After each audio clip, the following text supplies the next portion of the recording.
What's up mga ka-bro? So for today's video is sa hospital kami. Nagtupo po kasi sa mata ko. Gusto ko lang ipa-check up kasi di ko lang siya napansin. And I don't know ano yung tumupo sa mata ko masakit.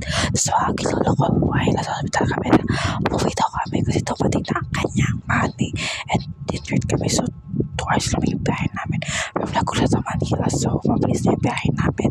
Kahit so mahal papasahe tapos natamaan pa kami na libreng gas doon sa sila sakyan namin. Tapos kumain na kami. Tapos ang alers mga present. Tapos yung ating hitik-hitik pa dyan. Tapos kumakain ako. Ako sinipon na pa yung plato ko.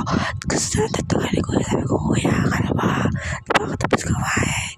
Tapos, grabe, yung mga kulto sa tinit ako. Sabi, ako din sa brother. Sabi, picture lang ako. Grabe kaya.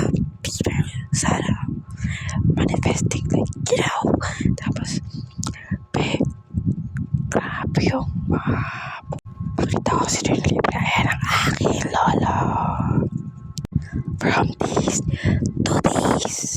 Pumunta ka sa may sa kay Kibi. Tapos ang mamahal ang presyo. Grabe. Kaya hindi pa lang yung partida. I'm gonna buy this one.